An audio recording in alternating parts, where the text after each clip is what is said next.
오늘은 이제 5번째 세미나인데요. 이런 상품 기획의 중요성, 그 다음에 도시와 조경의 재해석, 돌아와요 부산항에는 제4의 공간 관점에서 앞으로 부산이 어떻게 될지에 대한 200페이지 연구 발표가 있었고, 지난번에 앞으로 미래 오피스는 어떻게 될지에 대한 발표가 있었습니다. 그래서 이 오피스 세미나에 오시고 여기 앉아 계신 분 중에 한 분이 한토시내에서 오셔가지고 그 주에 저희가 계약을 했습니다. 그러니까 그만큼 여기에 있는 내용이 상당히 인사이트가 있었던 것 같고요. 오늘 제4의 공간은 사실은 앞으로 공간에 대한 방향성이나 컨셉이나 상품을 어떻게 규정해야 될지에 대한 큰 밑그림이 있다, 이렇게 보시면 될 것 같습니다. 그래서 제가 아까 간단히 설명드린 것처럼 6년 동안 프로젝트를 50개 이상 했는데 점점점 고민이 깊어지고 힘들어지고, 과연 우리는 이걸 어떻게 규정하고 설계를 하고 디자인을 해야 될까라는 궁금증이 있었고, 그 궁금증에 대한 가장 코어에 있는 가장 근본적인 질문이 뭘까라는 고민이 이제 생긴 거죠. 그러는 와중에 이제 제가 이 고민을 하면서 호텔에서 한 2주 동안 있으면서 이제 글을 쓰고 책을 쓰고 있었는데 이 생각이 드는 거예요. 나는 왜 호텔에서 일을 하고 있지? 집에서도 일을 하고 있고, 직장 가서도 일을 하고 있고. 그러니까 우리는 어디에서든 지금 일을 하고 있네? 왜 이렇게 됐지? 옛날에 안 그랬던 것 같은데, 이런 생각이 드는 거예요. 근데 이제 그래서 이제 책을 찾아봤죠. 야, 그러면 지금 내가 지금 생각하는 이게 뭐지라고 하니까 제3의 장소라는 책이 있어요. 레이 올덴버그라는 이 사람 80년도쯤에 책을 썼는데 1이 집이고 2가 직장이고 3이 소셜을 하는 공간이다 라고 규정을 했어요. 이미 책으로 나와 있어요. 그래서 읽어보니 1은 집이고 쉬는 데고, 2는 직장이 일어나는 데고, 이 사람이 제3의 장소의 중요성을 얘기한 건 일하고 집 그 사이에 사회적으로 우리가 교류하고 만나는 그런 공간이 지금 너무 없어지고 있다, 도시가 생기면서. 그래서 이게 사회학자가 우리는 도시가 생기면서 삭막하게 살지 말고 제3번째 공간이 엄청 중요하다, 이걸 이제 한 권을 쓴 것 같아요. 그래서 제가 이걸 다 읽어보고, 아, 너무 옛날 얘기다, 이게 지금은 맞지 않다라는 생각이 든 거예요. 그래서 이제 제1의 장소는 집이고, 제2의 장소는 오피스고, 제3의 장소는 이게 중간에 바나 커피숍 같은 건데, 사실 이 고민을 정말 진지하게 했습니다. 제가 몇 달 이상 고민하고 책을 몇 번 보고 하다가 보니까, 아, 이거 하나에서 다 설명이 되는 거예요. 집이란 거는 나와 가족을 위한 공간. 그러니까 집 이꼬르 나의 시간과 내 시간과 공간과 나가 같은 곳에 있는 건데, 그러니까 일하는 시간은 내가 일하는 공간에 있고 동료들이 있고, 또 제3은 나와 동료가 아닌 누군가의 또 친구 같은 그런 사람들을 만나는 공간과 시간이 이렇게 분리가 되어 있었구나. 분리가 되어 있었는데 이게 지금 분리가 안 되잖아요. 엉망진창이 됐잖아요. 얘 때문에 그래요. 그러니까 계속 시간을 흘러서 들어가니까 이게 결론인 거예요. 2007년에 아이폰이 생기면서 저 역시도 미국에 살 때 아이폰을 사러 줄을 서가지고 샀는데, 이 아이폰이 여기 자리, 아, 이것 때문에 우리가 이렇게 됐구나라는 걸 제가 이제 느꼈다가 약간, 야, 이게다, 이거라고 이제 생각이 드는 거예요. 혹시 그래 동감하십니까? 딱 오시잖아요, 그죠? 아, 맞아, 저거 했어.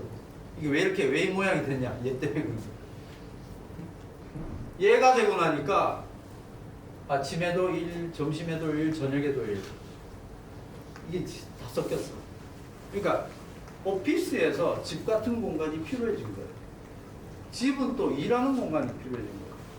호텔은 또 좀 도망가고 싶을 때 써야 되는 거예요. 그러니까 하루가 아침, 점심, 저녁, 잠자기 직전까지 이 아이폰으로 인해서 우리가 연결이 세상과 되는 순간 내가 오로지 써야 되는 내 시간과 내 공간이 완전 없어졌거든요. 이 공간이 침범당했다, 저는 그렇게 표현합니다. 그래서 이제 어이씨, 뭐지? 왜 이렇게 됐지? 그런데 이 정도면 다행인데 이렇게 돼버렸어요. 완전 흐려져 버렸어요. 근데 흐려지기만 했냐? 예를 들어서 아무나 그쪽을 여기 새로 처음 오셨습니다. 집에 혹시 일하는 공간이 있으시죠? 있으시죠? 집에 일하는 공간이 있으세요? 집에서 침대에서 핸드폰 하면 그게 일하는 거. 그죠? 그러니까 이게 침대가 일하는 공간이 돼버린 게 우리 불쌍한 인생이 돼버린 거예요. 근데 이게 점점 이런 공간들이 얘를 근데 내 일하는 방이 있으면 나는 거기 갔겠죠. 그러니까 집에 공간이 2개, 3개면 됐는데 지금은 따로 또 뭐 하나 있어요. 그리고 TV 보는 방도 좀 따로 있으면 좋겠고, 내 혼자 좀 일하는 공간도 있으면 좋겠고, 잠자는 공간도 있으면 좋겠고. 그럼 집이 앞으로 인구 수가 적어지니까 집은 점점 적어질 것이다? 아니면 오히려 커질 것이다? 그래서 이제 뒤에 결론은 얘기하겠지만 다이어그램 한 개가 모든 걸 설명하게 됩니다. 앞으로 공간은 커질 수밖에 없다. 왜? 여기에 있든 저기에 있든 이 모든 일들을 처리할 수 있는 공간들이 여기저기에 필요하다는 결론을 얻게 된 겁니다. 그리고 이 공간은 점점 커지게 되고 시간이 겹쳐지고 공간이 겹쳐지고 우리는 온전히 집중할 수 있는 공간도 굉장히 부족해지는 그런 세상이 됐습니다. 그런데 아이폰이 생기면서 이런 침범들이 일어나고 동시에 뭐가 됐냐? 정보를 굉장히 깊이 또 안 보던 것까지 우리가 이제 알게 된 거죠. 지구 저 세상에 있는 일들을 우리가 알기 시작한 거죠. 그래서 요즘 하루에 최소한 2시간은 뭘 본다? 유튜브를 본다. 인스타를 본다. 카톡을 한다. 챗GPT와 얘기를 한다. 그 시간 다 합치면요 7, 8시간 될 거잖아요. 그러니까 인간이 하루 24시간 중에서 잠자는 시간 6, 7시간 빼고 나머지 7, 8시간은 전화기로 보고 있고 나머지 뭐 한 4, 5시간은 미팅하고 컴퓨터하고 이렇게 된 거예요. 그런데 이 정보의 창이 열리면서 사람들이 모르는 걸 알게 되고 또 남들이 좋은 거 하면은 다 따라하고 싶고 주로 이제 그런 경험에 열망들이 생기기 시작을 하면서 이것들이 이제 정보를 우리가 과하게 받아들이기 시작하는 현상 또한 나왔죠.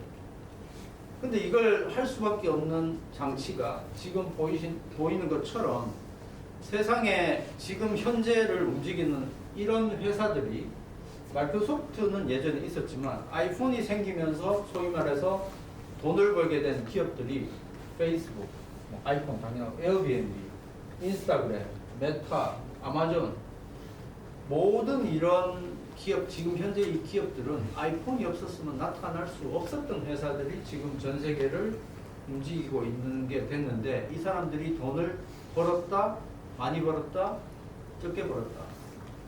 1등부터 10등까지가 다 이 사람들이죠. 그러니까 이 사람들이 지금 전 세계의 돈을 다 쓸어 담은 거예요. 그러고 나니 우리는 잘 먹고 잘 사는 세상에 살게 된 거죠. 근데 누구 빼고? 나는 그렇게 잘 살고 있는 것 같지는 않은데 나 말고 이런 기업들이 전 세계 부의 뭐 한 0.1%가 뭐 90%를 다 가지고 있다고 그러잖아요. 지금 테슬라, 페이스북, 베조스, 아마존 뭐 지금 뭐 2천조, 테슬라는 2천조 얘기하고 있죠. 현대자동차는 지금 뭐 100조 됐다고. 그래서 우리는 지금 굉장히 잘 먹고 잘 사는 시대로 접어들었다. 근데 나한테 체감이 되는지는 모르겠으나 그래도 저 세대와 또 여기 계신 30대 분들하고의 세대를 비교하면 사실은 그 갭이 굉장히 커졌다 이렇게 봅니다. 그래서 아까 이제 제가 아이폰이 생기면서 바뀐 변화가 정보를 우리가 알게 되고 그것 때문에 많은 기업이 돈을 벌기 시작하고 산업이 재편되고 지금 AI까지 왔고 이런 등등의 변화들이 이제 생겼죠.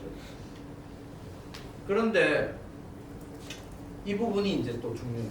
이제 저희가 한국이 지금 누구보다 잘 사면 일본보다 실질적으로 잘 사는 GDP를 넘어섰잖아요. 그래서 한국의 GDP가 2022년인가 3년 기준으로 39,000불, 일본이 39,600불 이 정도 되고 그 다음에 인구는 일본이 우리나라의 2배를 좀 넘고 그런데 이제 그 1인당 총 생산은 비슷하고 한국인이 소비하는 관광이 세계 7위에 버금가고 그러니까 이제 여기 주로 호텔에 대한 정보가 많습니다만은 이제 우리가 호텔을 이 조사를 했던 거는 저희 리포트 이 페이지가 안 보이는데 다음 페이지 우리 리포트에 그 호텔 리포트 안에 많이 적혀 있는데 그리고 이제 국내에 여행 오는 사람들 등등등 하고 이제 앞으로 나는 가치 소비를 할 거다 이게 점점 먹고 사는 세상이 되고 나니까 이 먹고 사는 세상에서 사람들이 점점 가고 있는 방향이 어디로 가냐면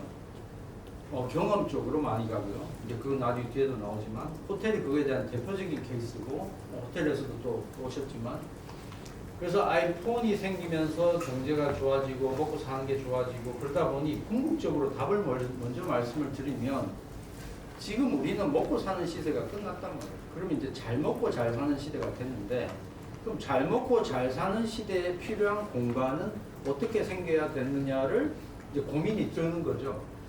호텔을 기준으로 한번 말씀을 드려보면 저희가 이제 해마다 리포트를 계속 만들고 있는데 처음에 우리가 한국에 있는 리조트를 다 가봤어요.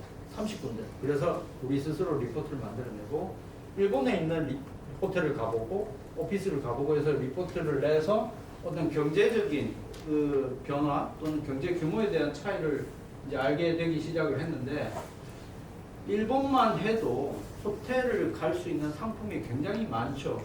하룻밤에 뭐 100만 원, 200만 원 정도는 그냥 기본으로 하는 호텔들이 많고 그런데 제가 저번 주 목요일에도 부산에 가서 그 부산에 유명한 동원개발이라는 회사가 있더라고요. 꽤 큰 회사인데 이제 호텔 짓고 싶다 하셔가지고 이제 얘기를 하다가 나온 얘기가 그럼 우리나라에 가고 싶은 호텔이 있냐?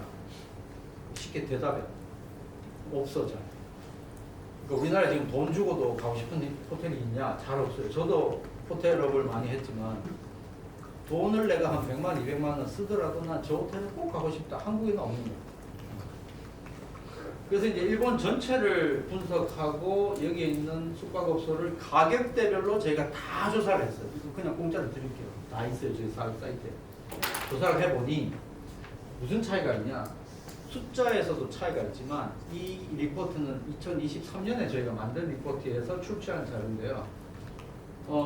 일단 숫자적으로도 열세고 그 다음에 그 굉장히 편향되어 있는 일본만 해도 이 카테고리나 가격 대비 또는 그 부대 시설의 경향 또는 뭐 외곽에 있냐 도심에 있냐 해서 선택지가 굉장히 많고 공간의 규모도 다른데 한국은 굉장히 아직은 발전되지 않은 수준의 그냥 고만고만한 호텔만 있는 것이죠. 그래서 새로운 호텔이 지어지더라도 아직까지도 몇십 년 전에 지어진 신라 호텔이 우리나라를 대표하는 5성급이 됐다는 뜻은 그동안 제대로 된 호텔이 안 만들어졌다는 걸 반증하기도 하거든요. 그래서 우리가 이제 이 가격대별로 10,000원, 30,000원, 그 다음에 30,000원, 60,000원부터 일본에 있는 모든 호텔 가격을 조사를 해보니까 일본은 20,000원대 캡슐 호텔부터 200만원대의 뭐 아만 호텔까지 더 비싸, 방마다 더 비싸겠지만 평균 그 정도의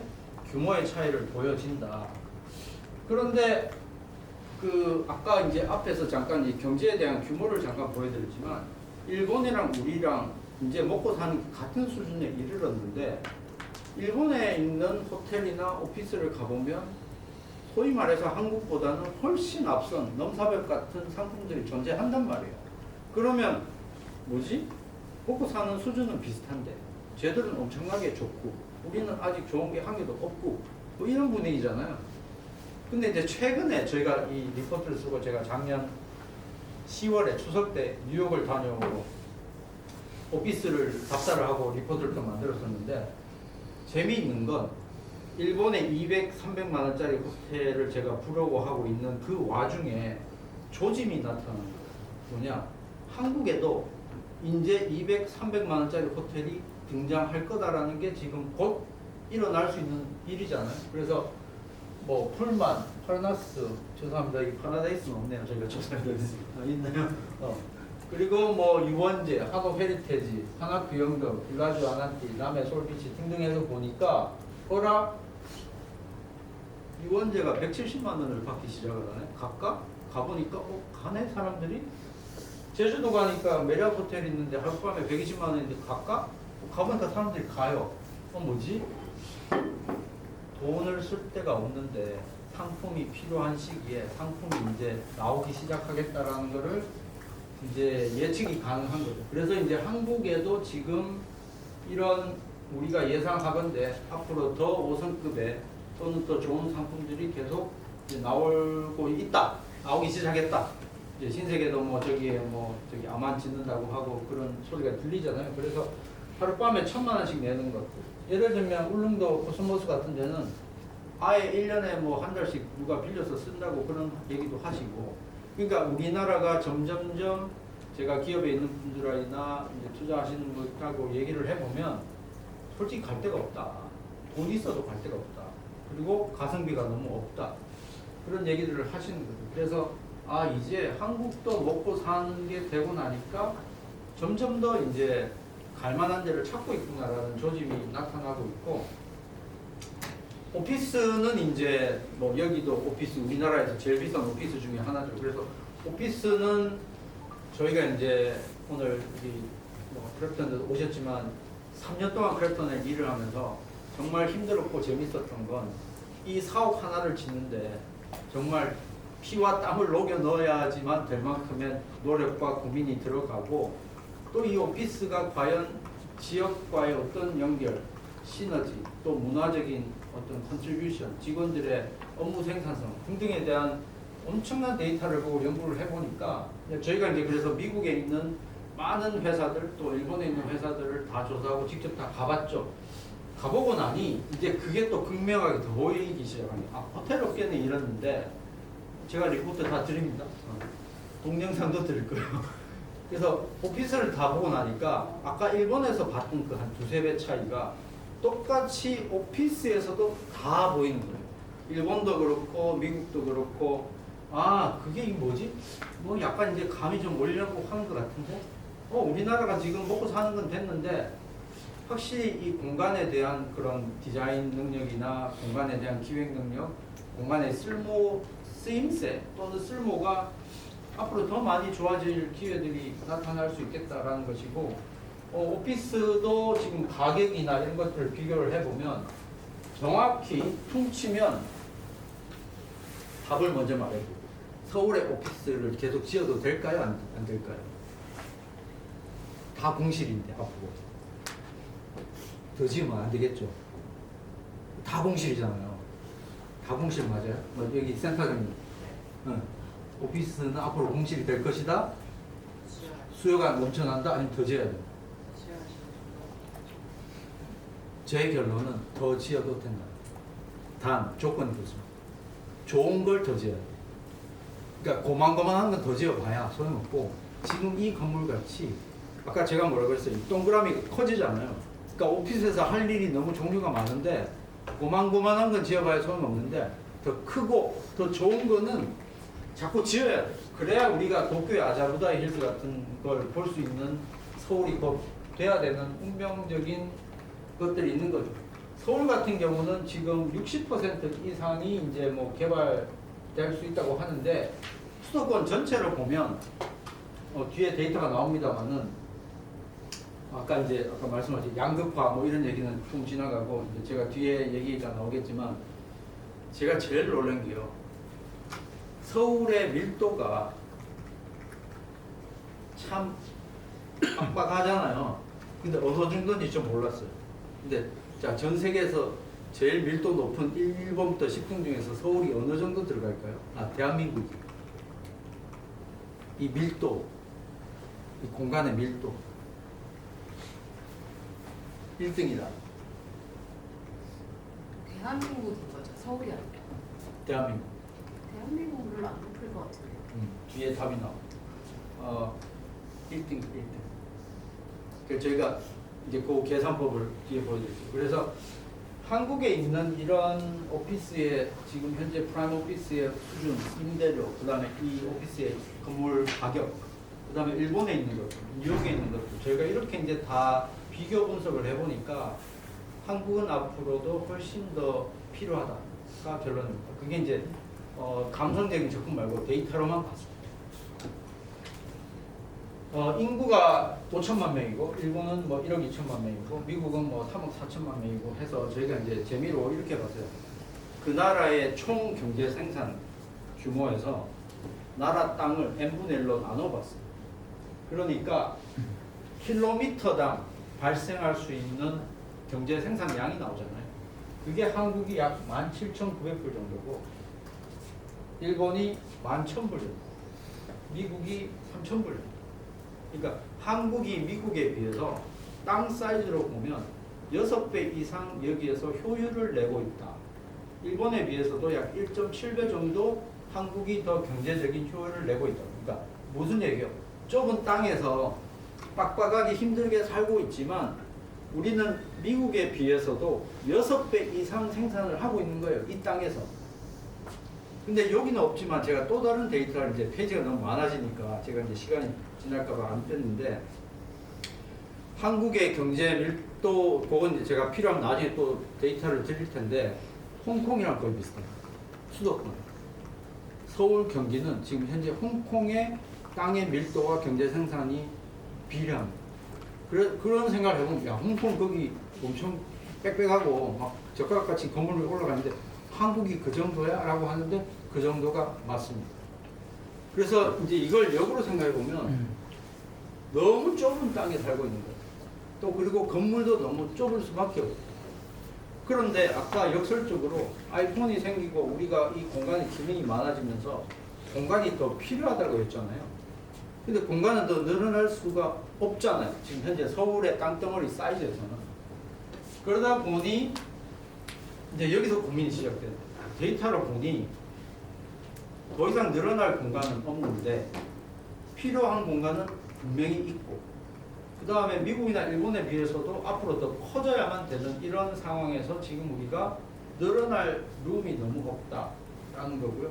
그래서 이때까지 이제 공간을 우리가 어떻게 썼냐라는 걸 보니까 이제는 효율 중심의 공간의 공급은 한계에 다다랐다라는 게 제가 늘 갖고 있던 생각이고 그 데이터가 여기서 보여주고 있습니다. 그래서 더 이상 지금 현재 갖고 있는 공간을 어떻게 더 쪼개고 좋게 만들고 리노베이션하고 이거는 업무 생산성이나 국가의 경제 생산성을 늘리는 데는 지금 어느 정도 한계에 와 있다. 저는 이제 그렇게 판단이 들고요.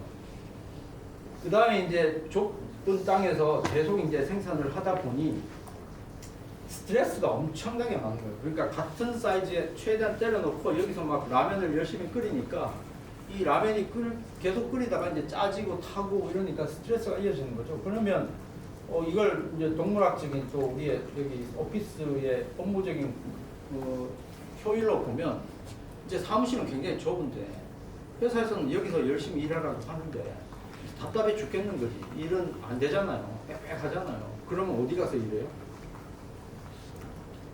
어디? 카페. 1층에 있는 스타벅스. 이런 데 가서 이제 통화도 하고 일도 하고 뭐 그러잖아요. 그러니까 저희 사무실도 한 요만한데 크진 않은데 보면 직원들이 자리에 잘 없어요. 옆에 가 있고 저 구석에 가 있고 이게 참 점점 자기 쥐구멍을 찾아다니는 행동들이 보이기 시작해요. 그리고 공간이 이제는 임대나 분양으로 절대 공간의 가치를 설정할 수 없다. 이게 지금은 개발 방식이 땅이 있으면 최대 용적률로 설계사한테 공짜로 도면 그려오게 해가지고 거기서 자산운용사나 투자자한테 엑셀 시트 줘가지고 최대 임대 나오는 그것도 리스크는 한 개도 없어. 이건 최대 무조건 임대 나오는 걸로 숫자 다 땡 넣어가지고 성수동 오피스를 딱 지었어. 우리가 다시 검토를 해보니까 이건 앞으로 무조건 올라야만 되는 거예요. 이제 그런 식으로 이제 공간이 단순하게 오피스, 뭐 호텔 이렇게 쳐다보는 것 자체가 설정값이 좀 잘못됐다. 그래서 이거를 그러면 어떻게 다시 쳐다봐야 되냐? 물론 용도는 기능적인 용도는 있을 수 있겠지만 우리가 공간을 바라보는 관점이 이제는 그렇게 오피스 뭐 이런 식으로 형태나 기능적으로만 볼 수 없다라는 게 이제 여기서 얻어지는 이제 힌트가 생기는 거죠. 소비자는 이제 먹고 살만하고 아이폰으로 모르는 것 없이 다 정보가 있고 그 다음에 잘 먹고 잘 사는데 그러면 우리는 잘 먹고 잘 사는데 갈 데가 없어요. 갈 데도 없고 머물고 싶은 공간도 그렇게 많지 않고, 그래서 어떻게 하면 머무를 수 있게 하고 갈 데가 있게 만드는지가 사실은 여기 계신 모든 분들의 이제 숙제인 거죠. 그걸 이제 어떤 관점에서 우리가 쳐다보고 상품을 만들어야 되냐. 그래서 이제 저희가 앞에서 이제 쭉 이제 흐름이나 아이폰 때문에 생긴 이 흐름을 계속 추적을 하고 보니 결국 이제 한국에서는 초밀도 대한민국에서는 이제 확장이 굉장히 힘들다. 그러면 전환을 해야 돼요. 지금 이 건물처럼 이 건물도 이제 이 공간을 만들면서 원래는 3층만 어메니티가 있었는데 저희가 이제 위에 설베이를 해보니까 일단 면적도 너무 부족하고 그 다음에 운동할 수 있는 공간, 또 잠잘 수 있는 공간, 혼자 울 수 있는 공간도 만들어 달라고 해서 지금 다 만들어 놨어요. 그러다 보니까 부족한 거예요, 공간이. 그래서 지하에 원래 F&B들이 많이 있었는데 F&B를 다 빼고 거기를 짐을 넣고 수면실 넣고 스프링 골프 연습장 넣고 해서 웰니스 센터를 만들었어요. 그래서 지금 여기 운영하시는 그레이프라는 운영사한테 제가 물어보니까 3층은 이미 2달 만에 목표치의 수익을 넘어섰다. 그러니까 여기에 있는 건물이 이 공간이 이 건물에서 오셔서 쓰는 사람도 있지만 80%는 주변이나 밖에 있는 곳에서 오셔가지고 이 건물을 대여한다는 게 포인트입니다. 이게 우리가 데이터를 쳐다볼 때 이 주변 대부분이 이제 상업도 그렇고요. 오늘 제가 하나 명확하게 말씀을 드리면 저희가 이제 데이터를 엄청 봅니다. 그래서 카드 소비 데이터를 보면 대부분의 상업시설의 카드 소비의 90%는 반경 800m 안에서 나옵니다. 그러니까 우리가 인스타가 아무리 있고 뭐 1회냐 다회 결제냐를 보면 대부분 1회 결제가 80~90%고 대부분 반경 800m 안에서 모든 수익이 나오기 때문에 그만큼 근거리에 있는 주변 인프라에 주거나 직장인들의 숫자가 사실은 프로젝트를 할 때 처음부터 세팅값이 정해집니다. 근데 이제 maybe 또는 그럴 것 같아서는 이제 더 이상 쉽지 않다. 그래서 이제 같은 면적에서 더 많은 가치를 만들어야 되는 숙제가 생깁니다. 제가 빠른가요? 좀 적당한가요? 네. 재미는 있으신 것 같은데 사진도 찍고 목소리도 물 한 번 먹고 30분 지났네요. 자 이제 점점 흥미진진해지죠. 그래서 이제 그러면 감은 잡은 것 같은데 우리가 했던 프로젝트도 있고 그러면 도대체 우리가 생각하는 이런 게 맞는지 우리가 한번 들여다보자 해서 제가 아까도 말씀드렸지만 저희 웹사이트에 보면 저희가 직접 가보고 사진 찍고 데이터를 본 리포트가 지금 13개인가 14개가 올라와 있는데 거기에서 이제 제가 힌트를 얻기 시작을 한 거예요. 제가 뉴욕, 캘리포니아, 도쿄, 서울, 암스테르담, 런던 주로 이제 이런 데 다니면서 가서 뭐 늘 사진 찍고 주고 하는 건데 사실은 이 제4의 공간의 힌트를 얻은 계기가 있었습니다. 저기 이제 런던의 크래프톤 때문에 미팅을 갔는데 호텔을 머무는데 시티즌 M이라는 호텔에 머물렀던 거예요. 근데 시티즌 M이라는 호텔에 있는데 가보니까 이제 누가 여기를 추천을 하더라고요. 여기 괜찮다 가봐라. 그래서 갔는데 뭐지? 들어갔는데 1층이 이렇게 생겼어요. 혹시 가보신 분 계십니까? 역시 그래도 호텔. 이 호텔에 머무르면서 제가 지금 보고서를 써야 되겠다고 생각이 듭니다. 아 이거다. 이 호텔이 답이다. 진짜 이 호텔이 답이라고 저는 생각이 드는 게 이 1층이 제가 이제 한국말이 좀 서툴러요. 좀 사투리 들고 1층에 올밤을 했어요. 올밤. 그러니까 1층이 하루 종일 제가 1층에 있으면 아무 데 안 가도 돼요. 그러니까 아침에 커피도 여기서 마셔. 10시에 미팅도 여기서 해. 점심도 샌드위치 여기서 먹어. 점심 이후에 잠깐 졸고 싶은데 소파에서 잠깐 졸아. 오후에 미팅 잠깐 갔다 와. 다시 여기에 걸터 앉아가지고 또 뭐 와인 한잔 마셔. 저녁 먹어. 11시, 12시까지 일하면서 와인 마시면서 그렇게 보냈어. 근데 1층에서 다 할 수 있는 거예요. 그래서 내가 한 공간에서 모든 걸 다 할 수 있네. 굉장히 신기한데? 그래서 이제 자세히 보니 제가 이제 그래서 이 이후에 제가 어디를 가도 시티즌 M에만 가요. 왜냐면 1층이 너무 좋아. 우리 집 같고. 그 다음에 요 구석에 가면은 조용하게 회의할 수 있고, 저 구석에 가면은 와인 마실 수 있고, 밥 먹을 때는 다시 이쪽으로 오고, 아침 먹을 때는 저쪽으로 오고. 그러니까 하루 종일 24시간을 이곳에서 보내도 너무 쓰임새가 좋고, 또 한 가지 제가 느낀 건 굉장히 편하다. 왜 편하지? 이 호텔이 그렇게 편한 장소가 아니잖아요. 호텔 1층이 안 편하잖아요. 죄송합니다. 파라다이스에서 오셨는데 좀 잘 만들어주세요. 호텔 1층이 안 편해요. 근데 방을 갔더니 뭐 약간 뒤통수 빵 때리는 거예요. 뭐 방이 폭이, 침대 하나가 방폭이. 그러니까 뭐지? 얘들이 방에는 돈을 한 개도 안 썼네? 심지어 화장실은 샤워 여기 있고 싱크는 밖에 내놔. 그러니까 여기 침대 보이시죠? 여기 이제 화장실. 이게 제 가방이거든요. 뭐지? 약간 충격.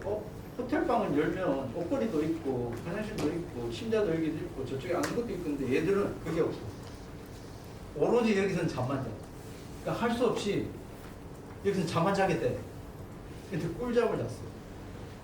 근데 딱 그때 제가 든 생각이, 아, 방은 잠을 자는 공간이지. 그리고 이 호텔은 방에서 뭘 하게 안 놔둔 거야. 그러니까 아예 다 빼버렸어. 그리고 그걸 거실에 1층에다가 다 올방을 한 거야. 그랬더니 아, 1층이 내 집 같고 내 방 같고 거실 같은 거야. 그래서 아, 이게 왠지 답이다. 근데 시티즌 M이 모바일이에요. 모바일 세대의 인간들을 위해서 만든 호텔이라는 게 컨셉인데, 너무 잘 되니까 올 7월인가 8월에 메리어트에서 인수했어.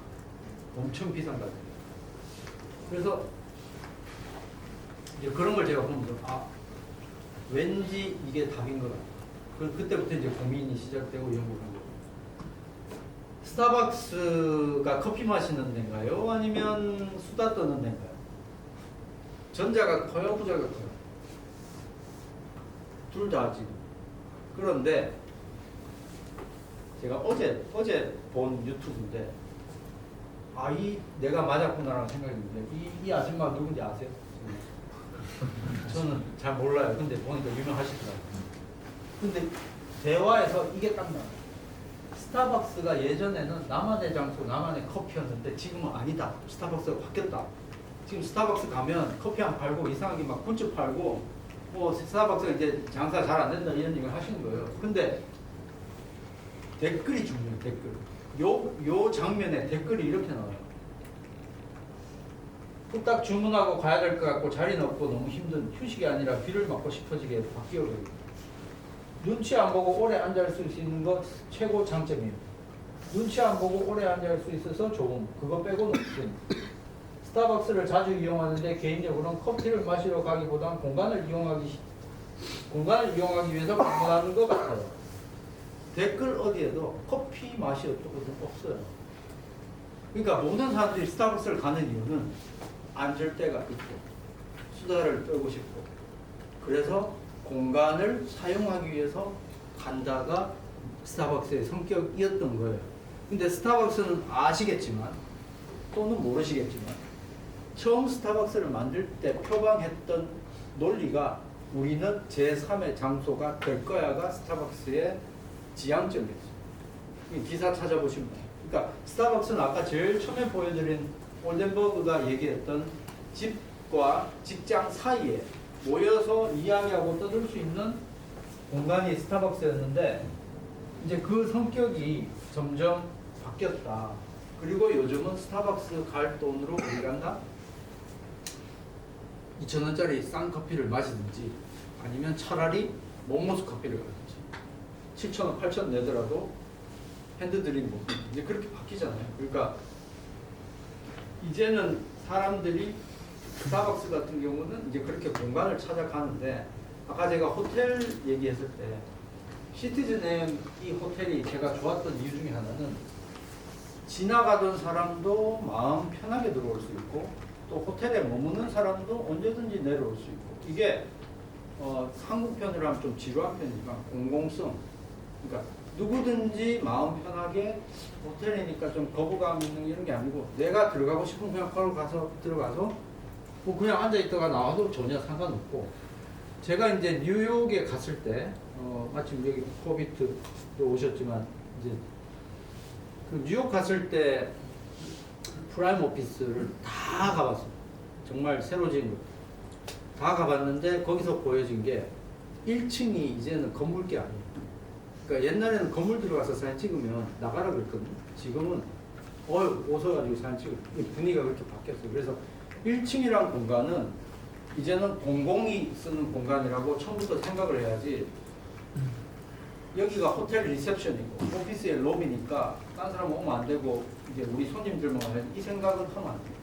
그러니까 공공한테 완전히 오픈되어야만 아까 말했던 사람들이 찾는 공간으로 발전할 수 있다. 쯔따야 뭐 너무나 잘 아시겠죠. 그래서 쯔따야는 제가 벤치마킹을 꽤 많이 했던 회사고 저희 회사 만들 때도 결국은 앞으로 한국에서 제가 추구하는 저희 회사의 모습이 쯔따야 또는 모리 같은 회사가 돼야 되겠다고 생각했던 그런 곳인데 사람들의 취향을 스스로 탐구하고 찾을 수 있는 그런 공간이 있겠잖아요. 그럼 예를 들면 호텔 1층이 이렇게 될 수도 있는 거예요. 또는 오피스 1층이 이렇게 될 수도 있는 거예요. 또는 신세계 프로퍼티의 뭐 스타필드가 1층이 이렇게 될 수도 있는 거예요. 그러니까 근데 이제 문제는 이걸 흉내를 내죠. 수원 스타필드 가면 흉내 내서 아닌데 막 책이 저 3층 높이에 있고 보지도 못한 책만 잔뜩 갖다 놨어요. 그러니까 그게 저는 너무 안타까운 거예요. 안타까워 죽겠어. 미치겠어. 저거를 사람들이 보기나 돼야지. 왜 저걸 장식으로 쓰냐. 저는 그게 3층 높이의 장식이냐는 딱 지금 이전 시대고 앞으로 이 다음 시대는 이제 그게 내 손으로 만져서 설사 훔쳐가더라도 괜찮아. 이제 대한민국의 수준이 충분히 그 정도 안 훔쳐가. 근데 실제 물어보니까 안 가지고 간대. 코엑스 별마당에서 책 없어지는 게 몇 건이라고 그랬더니 1년에 10건도 안 돼. 안 가지고. 그러니까 사람들이 이제 그 정도 수준이 된 거예요. 그래서 이제 저희는 여기 1년에 몇 번씩 가고 취향을 보지만 또 쯔따야도 제3의 공간 같은 공간이었는데 또 위기가 왔어. 쯔따야도 위기가 왔어. 왜? 다 아이폰 쓰죠. 이제 책 뭐 잘 안 보죠. 이러니까 갑자기 얘들도 이제 수익이 딸리니까 라운지를 막 받고 공유 라운지로 받고 시간당 10,000원씩 내기라고. 그러니까 그러는 순간 망가지는 거예요.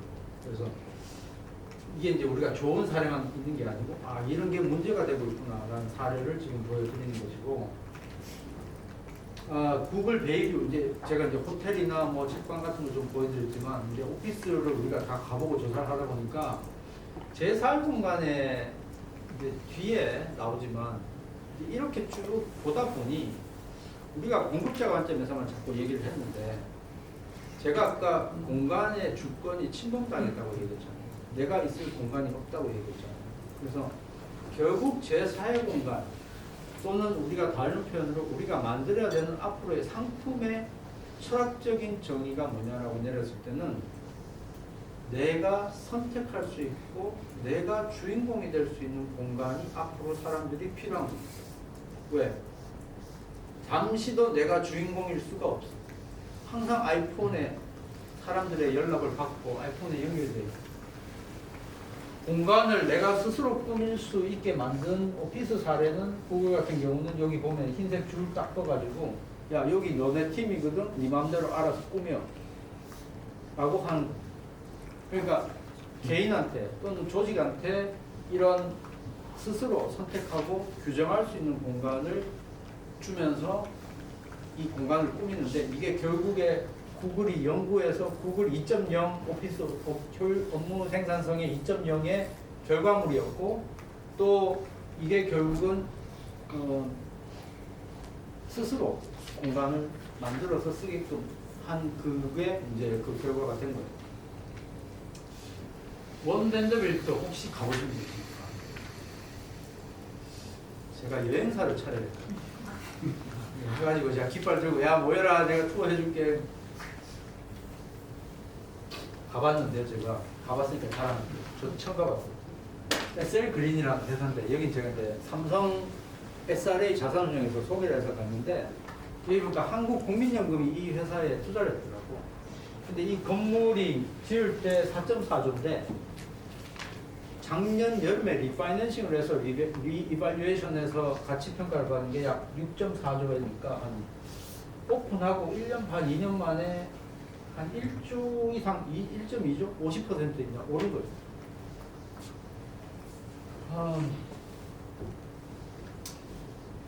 지하철 연결을 하게 이제 한 2천억 들여가지고 지하철이랑 건물이랑 연결시켰어요. 2천억을 쓴 거잖아요. 그럼 한국 같으면 상상이 할 수 있겠어요. 2천억을 지하도 연결할 때 내 주머니에서 깔려가지고 2천억 자 시에다가 주면서 쓰세요. 이게 신의 한수인 게 뭐냐면 코로나가 터졌는데 이게 지하철 연결 통로를 만들어야 이 건물이 생기잖아요. 그러니까 다른 건물은 올스탑 했는데 얘들은 공사를 계속 하게 해준 거야. 이유가 왜? 지하철 연결을 하는 거야. 이 공공 프로젝트니까. 그래서 다 짓고 났는데 여기 이제 옥상 가보면 이 사진이 좀 잘 안 나오는데 여기 우리 직원이고 제가 찍은 건데 전망대가 있는데 1년에 전망대 수익이 2천억이래요. 제가 거짓말 하는 거 같잖아요. 전망대 3계층에 1년 수입이 2천억이 2천억. 이 건물 전체 1년 수입 대충 어떻게 돼요? 나 몰라요. 오피스 전체 임대료 1년에 대충 CBD에 뭐 얼마 있겠죠. 근데 2천억이면 상상이 안 가잖아. 아니 티켓 팔아가지고 2천억이라고? 근데 진짜로 2천억. 그러니까 밑에 줄을 서가지고 여기 올라오려고 30분씩 기다려. 티켓 한 장에 70불. 그러니까 7만 원, 지금 10만 원이잖아. 여기 100층 위에 올라가려고 10만 원 내고 올라가는데 이제 전망만 있는 게 아니고 이제 아트 넣어가지고 이제 유리로 만들어가지고 걸어다니고 뱅글뱅글 돌고 뭐 이런데 아 오피스가 이렇게 수익을 만들 수 있다. 그리고 이제 여기도 또 있거든. 올라갔더니 거기는 한 1,000억 번, 여기는 한 1,000억 번다는 거야. 그래서 뉴욕이랑 여기 이제 전망대가 있죠. 그래서 여기에 이제 그 하이라인이 연결되어 있어. 그래서 뉴욕을 이번에 가서 느낀 건 와, 이거 진짜 넘사벽이다. 이게 비교가 불가하다. 너무 차이가 나는 거예요. 한 100년은 차이 나겠다. 서울이 2번 다시 져도 뉴욕만큼 되기는 쉽지 않겠다라는 생각이 솔직히 들었어요. 그래서 참 슬펐어요. 한쪽으로. 근데 일본은 지금 아자부다이 힐즈 같은 프로젝트가 나오잖아요. 한국에서 만들 수 있을까요? 난 정말 쏘리지만 나오기 힘들다고. 이게 돈으로 쏟아붓는다고 될 일이 아니고요. 공공성, 그 다음에 지역과의 상생, 도시의 어떤 정책, 그 다음에 시행사나 투자자의 어떤 비전, 의지 이런 게 20-30년 동안 모여야만 만들어지는 게 지금 뉴욕의 모습이고 일본의 아자부다이 힐스인데 대한민국 어디에도 딱 5년 만에 우리는 엑신, 선매각, 짓기도 전에 매각하는 게 목표야. 숫자는 다 엉터리인데 제가 진짜 투자자분들 많이 계신데 죄송합니다. 제발 저한테 오세요. 제가 2배 남기는 방법 알려드릴게요. 쉬워요. 이 건물은 이거 만들고요. 100억이 추가 수입이 나왔어요. 1년에. 어메니티 옛날에는 공짜로 줬잖아요. 근데 돈 받으면서 줘도 사람들이 더 써요. 그러니까 잘 만들어주면 상품이 나온다는 얘기를 지금 드리는 거예요. 브루클린의 유명한 시행사인데요. 공장 건물 바꿔가지고 만들었는데 이건 뭐 제가 그냥 여기 재밌는 거 있어요. 미국 이제 다 젠더리스 화장실. 그래서 화장실이 남녀가 있는 게 아니고 그냥 한 개씩 다 따로따로 돼 있어요. 그러니까 여기 남자도 쓰고 여자도 쓰고 그 중간도 쓰고 해서 이렇게 쓰고 손 씻는 거는 이렇게 밖에 나와요. 근데 이게 없으면 이제 오피스 임대가 안 돼요. 그런데 이걸 딱 보면서 뭐지? 이걸 이렇게 사소하게 생각할 건 아닌 것 같아요. 이게 뉴욕만 이러냐? 한국도 똑같지. 사람 사는데 다 똑같지. 그러면 젠더리스 화장실이 레스룸이 있는 오피스가 대한민국에 있냐? 없잖아요. 근데 일본이나 미국만 가도 그럴 뿐더러 또 기도하는 방 같은 거 있잖아요. 왜냐하면 종교가 굉장히 외국에서는 그 이슬람 같은 경우는 오후 2시만 되면 장소가 없으니까 화장실이든 계단실이든 어디든 가서 깔아놓고 기도하잖아요. 그럼 대한민국 오피스에 그런 걸 제공하는 데가 없거든요. 근데 무슨 글로벌 스탠다드야. 웃긴 소리 하고. 제가 이제 점점 말이 거칠어지고 답답해가지고. 그러니까 글로벌 스탠다드가 만들어질 시기가 한국이 됐고 서울도 그거를 만들어야 되는데 이제 서울은 너무 우리가 우리만의 성장을 위해서 이제 코온 시장이다 보니까 그런 넓게 시야를 가지고 조금 더 글로벌한 시각으로 그런 걸 만들어준다. 그러면 예를 들어서 젠더리스 화장실을 만들었어요. 기도하는 방이 있어요. 그리고 선매각을 하고 싶어요. 그러면 1차적으로 떠오르는 사갈 사람이 누구예요? 외국계 투자자들이 관심 보이겠지. 야, 여기는 한국인데도 글로벌 스탠다드인데? 앞으로 AI 나온다 그러는데 여기는 데이터 센터 넣을 자리가 있나? 전기 용량은 미리 땡겨놨나? 이제 이런 거예요. 이제 재밌는 건 다들 이제 건물 지을 때 설계사에서 설계하잖아요. AI를 위해서 설계를 합니다라고 막 표방을 해. 로봇가 다닐 겁니다. 근데 전기가 안 들어요. 전기가 없어. 이제 아시잖아요. AI 이꼬르 에너지잖아요. 전기 안 들어오는 건물이 이게 무슨 AI를 할 수 있어요. 근데 다 해놨더라고요.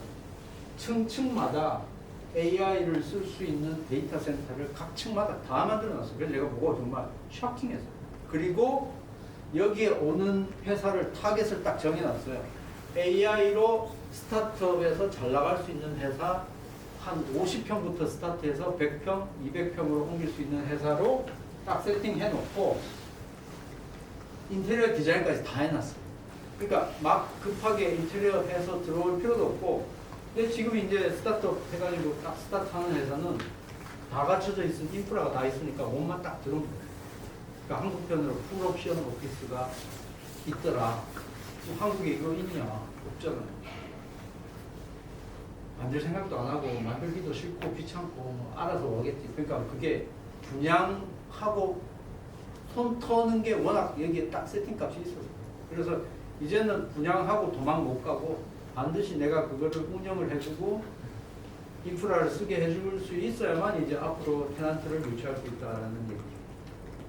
시간이 자꾸 가서 스킵하겠습니다. 배터시도 이제 너무 잘 된 프로젝트인데 이 프로젝트도 2조 가까이 들여서 지하철 연결하는 데만 2조를 들였어요.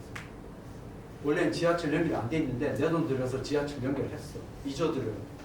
근데 여기 제가 가봤는데 애플 본사가 들어와 있고 한국 현대자동차 제네시스 쇼룸이 있고 이 옆에 있는 아파트는 진짜 몇 수백억씩 해도 다 팔리고 그러면서 어떤 공공 인프라를 구축하는 게 결국에는 윈윈 할 수 있는 그런 전략이 되겠다. 그래서 이런 이제 공간의 특징들이 이제 제가 아까 시티즌 얘기부터 지금 다양한 사례를 얘기를 드렸지만 이제 제가 아까 여러 가지를 한꺼번에 할 수 있다. 굉장히 공간이 복합적인 기능을 수행한다. 동시에 아까 방은 굉장히 더 심플하고 더 단조롭고 더 작았잖아요. 그러니까 단일 목적의 공간은 명확하게 단일 공간으로 줘야 되고 복합 기능을 하는 공간은 확실하게 복합 기능에 대한 정교한 세팅을 디자인을 만들어야 된다는 게 인사이트로 가져온 내용이고요. 그렇게 되면 하이퍼 세그멘테이션이라고 얘기할 수 있는데 그렇게 되면 사람들이 내가 선택지가 생기는 공간이 되겠죠. 그러면 이게 결국 내가 이 공간의 주인이다.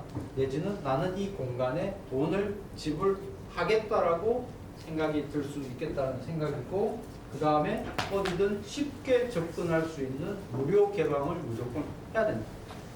그래서 쉽게 접근이 되고 순서가 오히려 반대인데 쉽게 접근이 되고 굉장히 복합적인 기능과 단일 기능을 충실히 수행할 때 공간이 내 것이라고 느껴지면 소비자는 충분히 돈을 지불할 수 있다.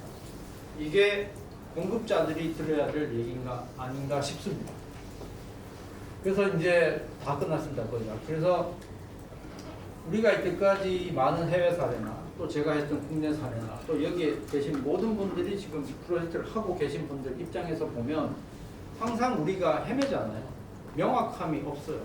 설계를 해서 옵션을 수백 가지를 늘어놓고도 이걸 맞는지 틀리는지 A가 맞는지 B가 맞는지 너무 그냥 개념적으로 그럴 것 같아. 그래 왔으니까가 아니에요. 지금은 굉장히 정확한 타겟팅을 할 수가 있어요. 그래서 저희가 이 임대 공간의 회전율이나 이런 것들이 정말 엑셀 수학 공식처럼 나와서 이 사이즈가 나온 거예요. 그래서 이 방이 인기가 제일 좋대. 그다음에 저기 원래 이제 10명씩 모이는 미팅 공간이 5개인가 있었는데 그거 없애고 100명짜리를 만들었어요. 저 공간이 주말이면 웨딩도 하고 세미나도 하고 조식 뷔페도 하고 이제 공간이 완전 쓰임이 달라지는 거죠. 옛날에는 호텔에서 그런 게 없잖아요. 그죠? 근데 지금은 오피스에서 그거를 갖고 있는 거예요. 그러니까 호텔 가기는 번거롭고 너무 멀고 비싸고 오피스 밑에 바로 있으면은 가깝게 이 CBD니까 여기서 하고 빨리 저기 일하러 갈 수도 있고. 그래서 우리가 이제 앞으로 만들어야 되는 공간은 소비자의 니즈를 데이터로 정확하게 파악하고 그거에 맞는 공간을 제공을 정밀하게, 제가 이 단어를 굉장히 강조해요. 정밀한 공간의 디자인이 되셔야 된다. 그래서 방의 사이즈, 방의 위치, 소파에 놓는 방향 이런 것들이 다 이제 마지막 단계에서는 고려가 돼야 되고, 그래서 제4의 공간의 정의를 마지막으로 내려보면 이건 이제 공급자가 제공하고 써 이게 안 통해요. 이제는 소비자가 선택할 수 있게 선택지가 주어져야 돼요. 그러면 공간이 유연하게 하이브리드로 복합적인 기능을 다양하게 수용하게 해주고, 그래서 결국 소비자의 선택을 받는 공간이 제4의 공간이다. 이제 마지막 챕터 빨리 이제 마무리를 하면 이제 다들 여기에 각자 오피스도 하시고 뭐 개발도 하시고 호텔도 하시고 학생도 계시고 오늘 다 오셨는데, 그러면 알겠는데 철학적인 건 알겠고 그럼 어떻게 만들어? 그럼 만드는 방법을 개략적으로 좀 설명할게요. 자, 집은 앞으로 점점 더 작은 집이지만 또 집 안에서도 공간이 분리가 될 필요가 있을 것이고, 집이란 공간은 웰비잉을 위한 최고의 공간으로 발전되는 웰비잉이 되는 웰비스. 오피스는 업무 효율을 위해 업무 효율을 높이는 공간이 되어야 되는데 반대의 성향이 나타나는 게 뭐냐면 업무 효율을 높이려면 집 같은 공간이 돼줘야 돼요. 그러니까 일하는 공간이 아니고 집 같은 공간. 이제 다음 챕터에 저희가 이제 다루고 싶은 게 젠스타운을 와 계시지만 같이 연구를 좀 하고 싶은 게 뭐냐면, 지금 형태의 오피스는 윈도우가 만들어진 1990년대 말 컴퓨터가 만들어지고 각자 컴퓨터를 한 개씩 갖고 있을 때의 업무 구조의 모양새인데, 지금은 보통 평균 몇 개의 디바이스를 갖고 있냐? 최소 5개. LG전자 연구소에서 나한테 얘기를. 자, 각자 집에서 갖고 있는 모니터 다 꺼내보니까 5개 평균. 그래서 LG 디스플레이가 먹고 산다 그러더라고요. 그러니까 디스플레이가 엄청 많아집니다. 그래서 업무 공간은 의외로 오히려 집같이 쉴 수 있는 공간이 있어야 되고, 좀 이따 이제 기회가 되시면 보시겠지만 이 줄 제일 끝에 가면 전화기를 못 들고 들어가는 1인 휴게 공간만 따로 있어요. 조용하게. 그러니까 명상할 수 있는 그런 거. 또 빌려 쓰는 룸도 딸려 있어요. 그래서 그걸 우리가 왜 힌트를 어떻게 데이터로 봤냐면, 설문조사를 하니까 울고 싶어요. 울 수 있는 방이 필요해요. 근데 만들어 놓으니까 이야기 항상 꽉 차. 울고 싶어. 우리는 울 스트레스가 많아. 울고 싶어. 리테일은 도시 인프라를 제공하는 공간이 돼야 되고, 하스팔리티는 지역의 거점이 돼야 돼요. 이게 허브 기능, 어메니티, 지역의 어메니티가 돼줘야 돼요. 뭐 상세한 얘기 뒤에 또 나오지만, 그리고 복합 개발은 이 모든 걸 합치는 빅 스케일이 복합 개발이잖아요. 그래서 각자가 개발을 할 때는 집은 일하는 공간이 있지만 더 세밀하게 정밀하게 나눠져서 내 개인의 일상을 24시간 중에 온전히, 최소한 내가 그래서 집에서 제일 중요한 공간은 어디다? 앞으로 집에서 제일 중요한 공간은 어디가 될 것이다?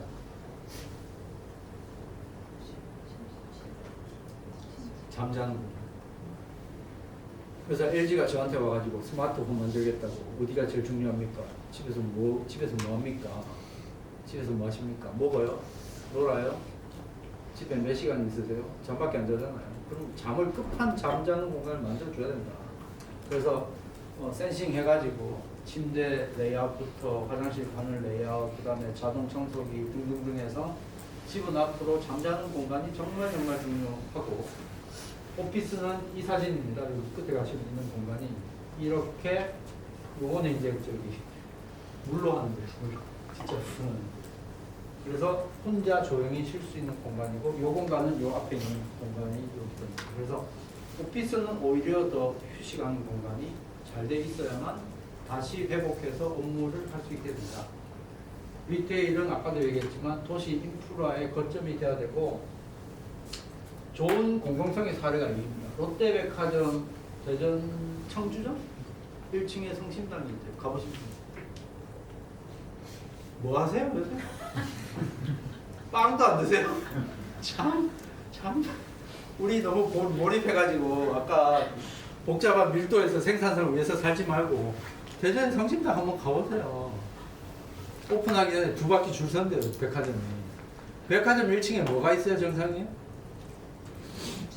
루이비통, 샤넬. 그건 촌 사람들이 하는 거야. 내가 볼 때 그건 촌 사람들이. 1층에 성심당 넣어야 돼. 매출이 70%가 올랐어. 빵 사러 왔다가 기다리니까 목마르니까 커피 한잔 하자.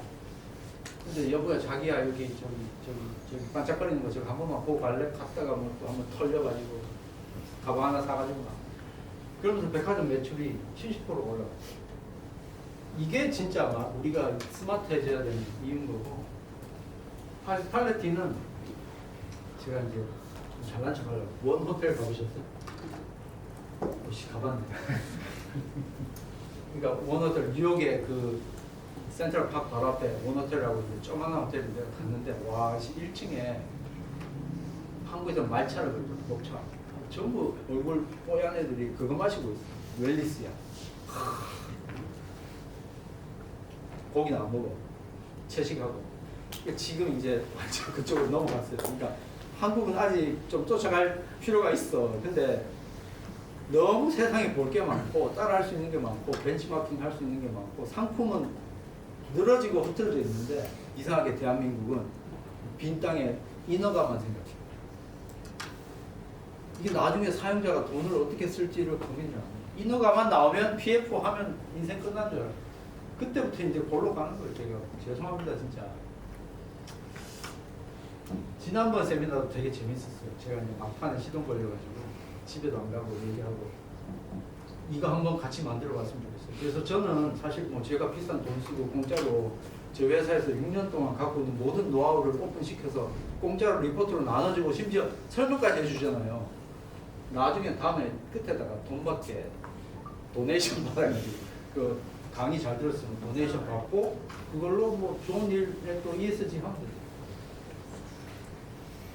이거 ESG 기반의 어떤 공공성 이런 것도 다 고민해서 만들어야 되고요.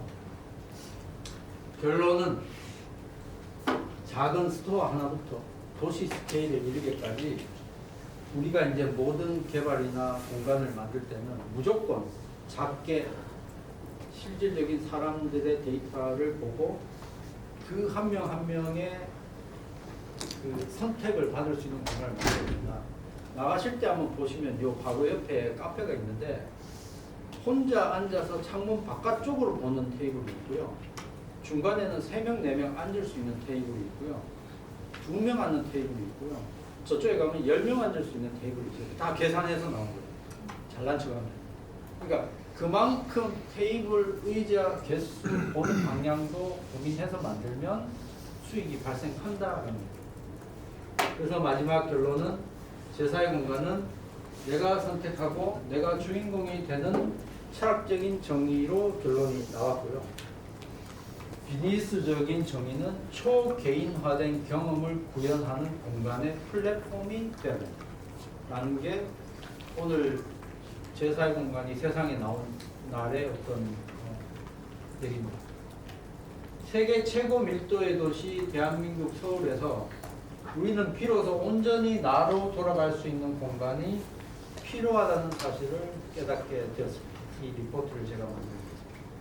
여러분도 아마 그 생각이 드셨으리라 생각이 들고, 오늘 제 세미나는 이렇게 마무리하도록 하겠습니다.